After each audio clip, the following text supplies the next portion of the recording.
Google is watching you. In fact, they even got sued for doing it while you were in incognito mode.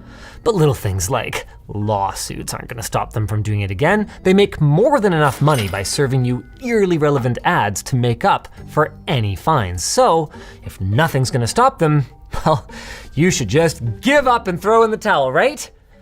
Of course not. In part 1 of this series on de-Googling your life, we showed you some options to loosen Google's iron grip, some of which you could argue are even superior to Google's services. And we're back again with de-Googled options for password management, cloud storage, maps, ad management, and YouTube.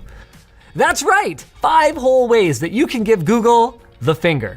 Or 6 fingers if you count our sponsor. FlexiSpot. Their E7 Plus standing desk and C7 Ergo chair are here to elevate your workspace. Save big by bundling them together, then use code linus50 for $50 off your order of $500 or more. Check it out using our link in the video description. One of the most convenient services Google offers that you might not even think about that you're using is also one of the most dangerous: the password manager that is built into Chrome and Android.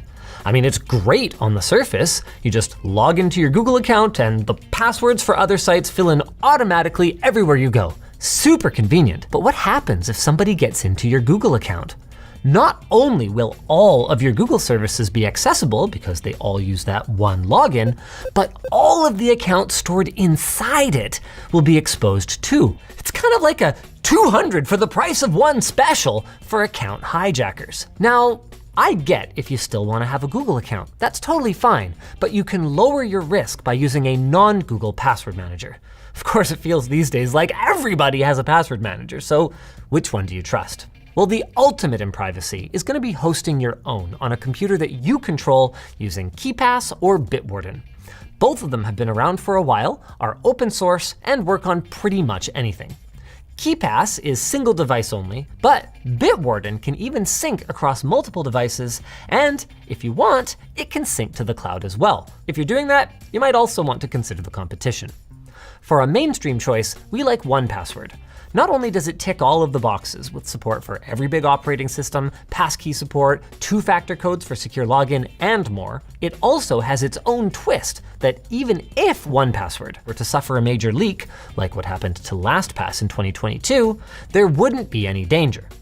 When you sign up, you're given a random secret code, and that code with your password is needed to unlock your vault anytime you log in on a new device. What that means is even if somebody got your login credentials, and even if they had the file with your vault in it, they can't easily decrypt your data, at least with today's computers. Their app is pretty good too. Moving on, Proton, the Google but for privacy company that we brought up in part 1, also offers a password manager that's gotten really good and really quickly. It has support for making burner emails or aliases, 2-factor support, passkey support, and it very recently gained the ability to lock your vault with a different password from your account password, meaning even if you're logged into your Proton account, your passwords are still safe if, say, a nosy family member decides to look through your computer. Now, the fine details vary, so you're gonna wanna try a couple of them before you settle, but the way that they work is pretty similar across the board. You download the app or browser extension, create an account, and start storing your passwords. With the appropriate permissions configured on your device, just like Google's password manager, they should automatically detect when you log into a new website or app and offer to store your credentials. Most of them also offer to create random passwords for you, so you don't even have to think about what to use. Once you've decided on one you like, you're gonna need to export your passwords from your old basic manager, and I'm gonna assume it's Google Passwords here. Open it up, click the settings gear, then click Export. You'll get a CSV file that you can then import to the password manager of your choice. For 1Password, you would go to your account settings, then click your name in the top right, then Import. Click either CSV file or a different password manager, choose the vault that you want to put your passwords into, then drop the CSV into the upload box and click Continue. You can pick and choose what to carry over if you want, and when you're done, you can apply your labels. The process is pretty much the same for the other password managers out there, and most of them are gonna have a page like 1Password's with the steps that you need to follow. No matter what you go with to manage passwords though, a 2-factor app that gives you login codes is a must. It is much more secure than getting these codes via email or especially via SMS. Now, most password managers these days have two-factor support built in, which is convenient. But that convenience of having everything in one place comes with the risk of having everything in one place, and we would strongly recommend a separate app. But again though, which one? Our main pick is Entei Auth. Yeah, the same Entei as in part 1. It works everywhere and can either be used in the cloud with end-to-end encryption or on a single device without the need for an account. Entei's UI is well thought out and easy to use, plus it even shows you the next code if the current one is about to expire, so you don't have to wait for it to roll over before you start typing. You can even pin, tag, and search your sites, which makes it a lot easier to manage a big list compared to Google Authenticator. They call it a labor of love on their GitHub page, and it really looks like one. Authy is another okay choice with a pleasing look and feel, but compared to Entei, it offers only basic search, which is fine for a lot of people, but there are a couple of things to watch out for. Their desktop app is no longer supported as of March, and your account login is tied to your phone number by default. So if you change your number, you will need to make sure that you update it or you can end up locked out of your account. The good news is that recovering your account only takes a few days, if that happens, and there's not a major security implication to this, because if someone gets access to your phone number, they would also need your backup password in order to get your codes. Now, if you want to use something other than those two options, that's probably fine. Just make sure that it's encrypted and secure if it synchronizes across devices, or that it never leaves your phone. Whatever you use, the way to add codes is pretty much the same. Go to the site or app you want to secure, enable two-factor authentication, then on your app, tap Add and scan the QR code. Enter the code the app gives you into the site, and you should be good to go. Just please make sure you put your recovery codes somewhere safe, and not in your password manager if you can avoid it. If you can't scan the QR code, by the way, for some reason, most sites and apps will let you manually type a secret key instead. Now, migrating from Google Authenticator is a little tricky, but not too bad. You can export your codes as QR codes by tapping the hamburger menu, then transfer accounts, then export. Select the accounts you want to transfer, and you'll get a series of QR codes. At this point though, you'll need another device with a camera that is logged in with the authenticator that you want to use, and then you can use the import function. In Entei Auth, you get there by tapping the hamburger menu, then data, then import codes. Choose Google Authenticator, then scan the codes, one by one. Yeah, it's a bit of a pain because Google expects you to only ever do this if you're upgrading to a new device, but once it's done, and you're free! Free to go anywhere you like! As long as you don't mind Big Google following you around. That's right, Google Maps is so dominant that when Apple Maps came out in 2012, many people considered it literally unusable, in spite of Apple's efforts, because of how poorly it compared to Google's worldwide fleet of vehicles that maps out the roads and takes photos as they go. Now, one popular alternative used to be Waze, but that has also been owned by Google since 2013. Apple Maps, speaking of, finally launched a web app. It went into beta actually the day that we wrote this, and Bing or even MapQuest can stand in for Google Maps in a pinch. But in the spirit of de-Googling, we kind of wanted to find something a little more open, like OpenStreetMap, which makes maps from user submissions and has support for front ends that include some pretty advanced features. Magic Earth, for example, is available on iOS and Android, and on top of offering turn-by-turn navigation and crowdsourced traffic data, it can also act as a smart dash cam with driver assistance to warn of things like forward collision, stop-and-go traffic, lane departure traffic signs, and more. Now, you probably don't want to rely on those features for safety, and we did encounter some odd behavior even just in the basic search functionality, but it's free for personal use, so I'd say it's at least worth giving it a try. And the same goes for Osamand. It has many of the features that Magic Earth does, but also offers plugins to enhance its functions beyond even Google Maps. The only problem is that what I would call 18643 52 Avenue becomes 52 Avenue 18643 Euro style. And I'm not allowed to just type in AVE. It has to be Avenue. Look, you can learn to live with it, but I can also see why most North Americans don't bother. One last option is to use a search engine like DuckDuckGo or Kagi, who we talked about in part 1. Both use Apple Maps, though Kagi offers other sources too. And while neither has the features or tight integration Google does, Kagi offers the option to start navigating via Google Maps, Apple Maps, or Waze so that you can, I don't know, use Kagi to search and then just use Google to, okay, maybe it's mostly only useful for trip planning rather than day-to-day navigation. Now for a big one. Google Drive is so common for cloud storage that for a long time, we even used Google's lax storage limits to back up our entire petabyte server. It's convenient, especially to quickly share files, and their privacy policy claims that they encrypt your data and don't use it for advertising. So a secondary Google account just for Drive could be an option if you don't mind some Google in your life. You know, like a cheat day. But we are de-Googling, and that means exploring other options. There's the big ones, like Dropbox, iCloud Drive, and OneDrive, who all also offer encrypted storage, and even extras like protected vaults that require a password to access. But if your email is also with the company you're using for storage, you need to be careful what you store there in case of a data breach. One way that you can make sure that you're secure is to encrypt your files locally on your computer using something like Cryptomator. Then you can sync those files to any cloud storage you like, though you won't be able to easily share anything uploaded this way unless you also share your encryption key. If you want something a little different, then there are other options like Proton Drive. We mentioned these guys earlier and in part 1 with their email service. And while keeping all of our eggs in one basket is one of the reasons that we're skipping out on Google, Proton offers the ability to use a secondary password to unlock your data after logging in. Again, to prevent someone with access to your computer from digging through your stuff. Proton's biggest problem though is that you can't purchase more storage than they offer in their plans. And if you're not on a family plan, that limits you to just 500 gigs, even at the ultimate tier.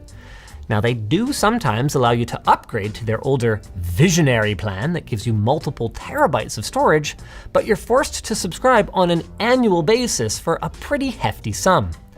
Still, if you're not backing up massive amounts of data, Proton Drive is very Google-like, but not run by Google. Of course, it's not run by you either, is it? And if you've got the hardware to run it, whether it's a spare or dedicated, that's where OwnCloud and NextCloud come in. Both of these will need you to forward ports on your router or install a remote network access app like Tailscale in order to access or share your files away from home. But for your trouble, you get way more control than you do with a cloud storage company. Both of them are free to download open source software with paid extras. OwnCloud is tuned more for our professional setting with Teams, while NextCloud has a host of features that might appeal more to home users, including a TrueNAS plugin that makes it easier to set up on a network storage PC that you might already be running. The last big drive alternative we'll talk about is the Swiss Post Service's Tresorit. It's favored by governments and NGOs for its strong privacy and security, making it a great choice for the paranoid. And on top of that, it's actually a pretty good service in its own right. It even provides a plugin if you want to stick to using Gmail, and has apps for every major OS, even a Linux terminal app for your NAS. The files you upload and share are end-to-end encrypted, and if you're extra paranoid, you can also require the person on the other end to verify their email address before they're allowed to download it. All of this comes at a cost though, with the free version only providing 3 gigabytes of total storage, and the biggest package coming in at 4 terabytes and costing significantly more than Google's options. Though I guess you get what you pay for. Now, speaking of paying for things, I've made my position clear that the ads on ad-supported content are the price, and that blocking them is pretty much piracy. But I've also made it clear many times that I'm not going to tell you what you should do, and the reality of it is, a lot of you are gonna pirate. So, as your friendly neighborhood tech tips man, it's my responsibility to show you the right way to do it, starting with DNS. We talked about DNS in part 1, and several services offer the ability to add content filters to their responses. These are great for apps that normally wouldn't be able to use AdBlock, and they can even block ads in mobile apps. Again, you can learn more about that in part 1, which we'll link down below. The problem with these services is that they limit the number of lookups that you get per month, and after that, you've got to pay. That's where Pi-hole comes in. Pi-hole lets you run your own DNS filter at home using whichever servers you like, not just those filtering ones. and it's pretty straightforward to set up. We did a whole video on it a few years ago, and I'm just gonna link that down below since it really hasn't changed much. So once you've got it set up, just make sure you don't forget the step to adjust your router settings, both so that your Pi-hole has a reserved IP address that doesn't change, and to make sure that that address is the DNS server that your router points all the devices on your network to. As for ad blocking on the web, if you're running Brave, one of the browsers that we featured last time, the built-in Shields feature is pretty decent, and I would probably just stick with that, since anything else is gonna make you stand out like a sore thumb among Brave users, making you much easier to identify and track, even if you're using a VPN. For everyone else, uBlock Origin seems to be by far the best option these days. It offers a default filter that will block most ads on the internet, and that allows you to manually allow content from ad delivery networks or domains that you trust or want to support. You can use custom filters to fine-tune your experience. Just be aware that adding too many filters can actually slow down your browser rather than speed it up, so try not to overdo it. Another cool function of uBlock Origin is that it can handle JavaScript blocking, which can reduce your computer's chance of getting infected with malware. uBlock Origin is available for desktop browsers based on Chromium or Firefox that can accept extensions, and it can be installed manually if you're not able to use their extension stores for some reason or another. It should be noted though, that by this time in 2025, Manifest v3's requirements are going to break it for browsers based on Chromium, if nothing changes. In that case then, there's uBlock Lite, which has the core feature of blocking ads with filter lists, but doesn't offer the ability to choose, for example, whether and when to enable JavaScript on a given site. Desktop Safari users, meanwhile, basically just have access to the extensions that are available in the App Store, just like on mobile. So for them, I'd say AdGuard is a pretty good choice for both. It can do a lot of the basic things that uBlock Lite does, but with some extra customizations available. Just remember to enable it in the extension section under Safari's settings menu and allow it to access all sites. Now, since some schools and workplaces have rules against installing ad blockers, you may not be able to do so. The good news is you can get most of the way there by disabling JavaScript on your browser here. Then, as you find sites that need it, you can allow them one by one like this. It is an extra step, but doing this can even get you past some paywalls and speed up your browser while also removing one of the common ways that malware can get into your system, and one of the common ways that Google tracks you online. Now for the big one, the site that you are almost certainly using right now, YouTube. One way out is to hope that your favorite creators are using some alternative video hosting site. Sup, float planers, woo! But let's be realistic. Most creators aren't, and even if they were, most of their viewers aren't going to follow them there. So what do you do? Well, one option is to download videos using one of these tools and watch them offline. You'd still have to browse YouTube to discover content though, which would give Google lots of juicy information about your preferences. So how about an app like FreeTube, LibreTube, or Yati? These apps hook into YouTube for realsies, get around the almighty algorithm, do not display Google's ads or trackers, and if you import your subscriptions by using Google Takeout, you might even get notified when there are new videos on your feed. Now, importing from Google Takeout sounds hard, but it's actually pretty easy. Just log into your Google account dashboard, go to Data and Privacy, then scroll down to Download Your Data and choose what you'd like to export. In this case, you would deselect all, then check YouTube and YouTube Music. Click the All YouTube Data Included link and select only what you want to download. For these apps, all we need are the history and subscriptions, and history is actually optional. If you do want it, just make sure you go to Multiple Formats and choose JSON for history. Once you're satisfied, click Next, optionally choose to have this data exported periodically or just once, then click Create Export. Depending on the amount of data, it could take some time, but eventually you'll get an email with a download link. You can then unzip it and import everything into your front end. In FreeTube, you'll find it under Data Settings. For Android users, there's GrayJ and NewPipe. They hook into popular streaming services, including YouTube, with plugin support that promises to add even more services in the future. Everything shows up on your feed, and they store your playback history, subscriptions, and your playlists locally on your phone or tablet. There's no iOS or desktop app for either though, and according to the FAQ, there isn't going to be one anytime soon. If that's a problem for you, you can also just run your own YouTube using Invidious, which lets you fully customize the way that pages look if you know how. You can even use those other apps with it. Now, like the Cirque search engine from part 1, public Invidious servers do exist, but using them means that you are trusting that the people running them aren't just gonna track you like Google does, or even insert malware. For that reason, it's best to use Tor or a virtual private network, like our frequent sponsor PIA, who we're gonna have linked down below, to hide your IP address whenever you're connecting to servers that you don't own. Since the ones listed on the Invidious site must have no analytics, that makes one fewer way that you can be tracked online. However, these servers are not guaranteed to be as reliable as YouTube's. I mean, say whatever you want about YouTube, it rarely goes down. But what if there were another way? Okay, this is funny. As it turns out, you don't need anything extra or any weird workarounds to watch YouTube without ads. And I'm not kidding when I say this is actually a weird trick. Try this right now. Open up a private window or a browser that you don't use very much, and then go to Bing. Copy the address of this video right now and paste it into Bing. Then click on the thumbnail somewhere around here and what? What? Where's the ad? You're not signed into Bing or YouTube, and assuming you used a random browser that you don't usually use, you've got no ad block active. So yeah, you need to put up with Bing's crummy interface, but either Microsoft is paying Google to be able to show YouTube videos on Bing without any ads, or maybe neither of them ever noticed because no one uses Bing. Either way, I don't know, free YouTube Premium. Let's go Bing!